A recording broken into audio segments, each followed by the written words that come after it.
সুপ্রিয় দর্শকবৃন্দ, আসসালামু আলাইকুম রহমতুল্লাহি ওয়া বারাকাতুহু। তৃতীয় শুভেচ্ছা নেবেন, আশা করি সকলেই ভালো আছেন। বাংলাদেশ জাতীয়তাবাদী দল বিএনপি থেকে দলীয় শৃঙ্খলা ভঙ্গের অভিযোগে সদ্য বহিষ্কৃত ব্রাহ্মণবাড়িয়া ২ আসন থেকে স্বতন্ত্র প্রার্থী ব্যারিস্টার রুমিন পারহানা বিএনপির বিরুদ্ধে রীতিমতো বোমা ফাটিয়েছেন। তিনি বলেছেন যে দল থেকে তাকে সকাল বিকাল ফোন করা হচ্ছে এই বলে যে আপনাকে মন্ত্রিত্ব দেব, আসন ছেড়ে দেন। তো রুমিন পারহানা বলছেন, আমি জীবন গেলেও এ আসন ছাড়ব না। আমি যেহেতু নির্বাচনে নেমে গেছি, এখন সিদ্ধান্ত জনগণের কাছে।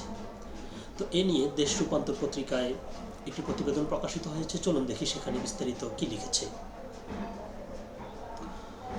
দল ফোনে বলে মন্ত্রিত্ব দিব, আসন ছেড়ে দিন, বলছেন রুমিন পারহানা। এটি হচ্ছে খবরটির শিরোনাম। বিস্তারিত বলছে, ব্রাহ্মণবাড়িয়া ২ সরাইল আশুগঞ্জ বিজয়নগরের ২ ইউনিয়ন আসনে স্বতন্ত্র প্রার্থী ব্যারিস্টার রুমিন পারহানা বলেছেন, এখন দল থেকে সকাল বিকেল টেলিফোন করে বলে আসুন মন্ত্রিত্ব দিব, আসন ছেড়ে দিন।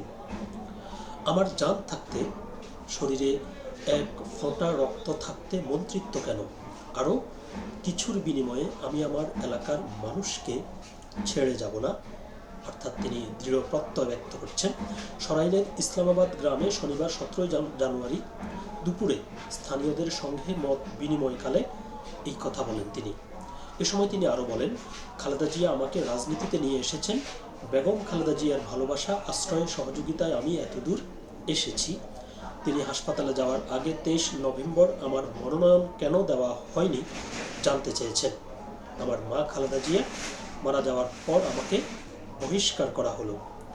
এদিকে মত বিনিময়কালে রুমিন পারহানাকে একটি হাঁস উপহার দেওয়া হয়। ভোটের জন্য তিনি হাঁস প্রতীক চাইবেন বলে ঘোষণা দিয়েছেন। দলের সিদ্ধান্ত অমান্য করে জোট প্রার্থীর বিরুদ্ধে লড়াই করছেন বলে রুমিন পারহানাকে বহিষ্কার করে বিএনপি। তো তারেক রহমান বাংলাদেশে আসার পর আমরা বলেছিলাম তার সবচাইতে বড় চ্যালেঞ্জ সেটি হচ্ছে যে বিএনপির দলীয় যেসব নেতারা স্বতন্ত্র প্রার্থী হয়েছেন তারা বিএনপির জয়ের পথে বাধা হয়ে দাঁড়াবেন।